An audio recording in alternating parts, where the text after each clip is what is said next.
আসসালামু আলাইকুম। কেমন আছেন আমার কলিজার বন্ধুরা? আশা করি ভালো আছেন। আমি আজকে ডিম আর আলুর তরকারি রান্না করব। এই ডিম আলুর তরকারিটা আমার খুব ভালো লাগে। রুটি, পরোটা, গরম ভাত সবটা দিয়ে খুব ভালো লাগে। আলু সুন্দর করে সিদ্ধ করে নিয়ে আমি ছিলে নিয়েছি। এবারে সবটা আলু আমি আধা ভাঙ্গা করে নিচ্ছি। এরকমভাবে রান্না করে দেখবেন কতটা টেস্টি হয়। আমি এখানে অল্প পরিমাণে মশলা নিয়েছি। ৩ থেকে ৪ টুকরা দারচালা নিয়েছি, ২টা সাদা এলাচ নিয়েছি, একটা কালো এলাচ নিয়েছি, লবঙ্গ নিয়েছি। এগুলো দিয়ে আমি সুন্দর করে তেলের সাথে ভেজে নেওয়ার পরে দিয়েছিলাম আদা, রসুন এবং জিরা বাটা। তারপর লবণ, হলুদ দিয়ে সুন্দর করে মশলাগুলো কষিয়ে নিয়েছি।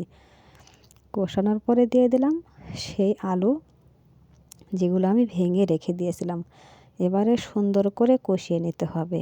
তরকারিটা এরকমভাবে রান্না করলে মাশাআল্লাহ এত যে টেস্টি হয় কখনো কল্পনাও করা যাবে না। সকাল সকাল গরম গরম রুটি অর্থাৎ পরোটা দিয়ে কোনো প্রশ্নই ওঠে না।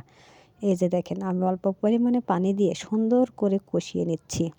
বন্ধুরা, আপনারা সবাই আমার সাথে থাকুন, আমিও আপনাদের সাথে থাকব। আমার পেজে লাইক, কমেন্ট, সাপোর্ট করতে কিন্তু ভুলবেন না। আমি অফ ক্যামেরায় 2টো ডিম ভেজে নিয়েছিলাম। ডিমগুলো সুন্দর করে ভেঙে নিয়েছি।